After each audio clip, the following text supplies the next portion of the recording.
আমি আজকে দেখাবো অনেক সহজ উপায়ে একটি মাছ ভর্তা। তার জন্য প্রথমে নিয়ে নিয়েছি আলু, 3 পিস মাছ।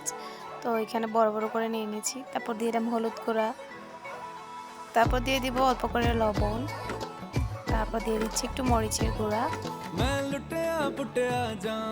তারপর দিয়ে দিচ্ছি একটু মশলা গুঁড়া, যে কোনো মশলা দিলেই হবে। তারপরকে আমি এগুলো ভালোভাবে ম্যারিনেট করে নেব, মানে ম্যারিনেট না, মানে একটু মেখে নেব ভালোভাবে, যাতে সবগুলো পারফেক্টলি হয়। তারপর রসুন নিয়ে নিলাম, পেঁয়াজ নিয়ে নিলাম, কারণ এই ভর্তাতে এগুলো লাগবে। তো আমি প্রথমে কড়াইয়ে তেল দিয়ে দিয়েছি, সয়াবিন তেল দিলাম। তেল গরম হওয়া পর্যন্ত একটু অপেক্ষা করব। তারপর আস্তে আস্তে মাছগুলো ছেড়ে দেব,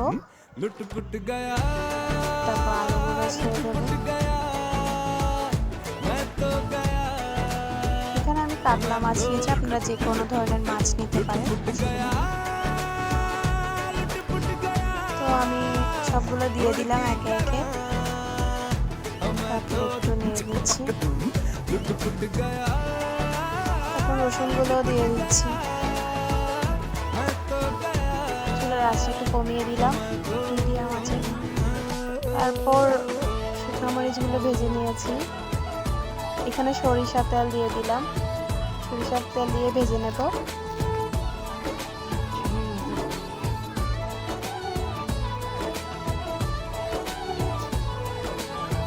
মরিচগুলো লাল হলে নামিয়ে নেব।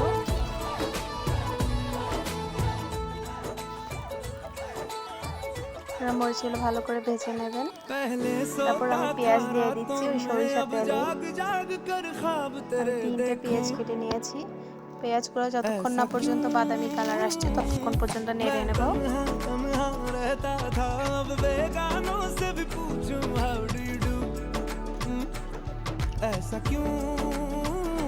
লো হিটে ভেজে নেব পেঁয়াজগুলো।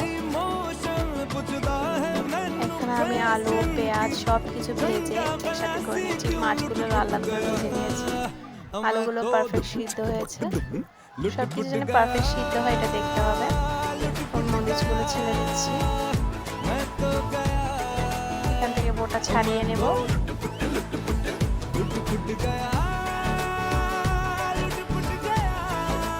তারপর এখানে স্বাদ মতো লবণ দিয়ে দেবেন আপনারা। মরিচে স্বাদ মতো লবণ দিয়ে মেখে নেবেন ভালোভাবে মরিচগুলো। মরিচের সাথে পেঁয়াজ সাথে একবারে মেখে নেব সবগুলো ভালোভাবে।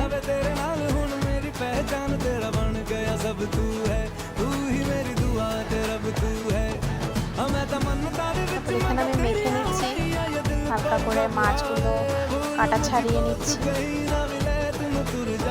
মাছগুলোরও কাটা সাবধানে ছাড়িয়ে নিতে হবে, যেন কোনো কাটা থেকে না যায় ভর্তার মধ্যে।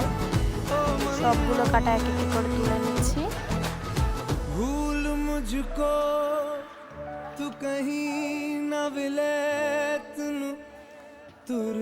এভাবে সবগুলো একসাথে মেখে নিয়েছি, এটা আর দেখাইনি আমি। সবগুলো একসাথে মিক্স করে নিতে হবে। তারপর আমি এখানে ভালোভাবে সরিষার তেল দিয়ে সবগুলো মেখে নেব।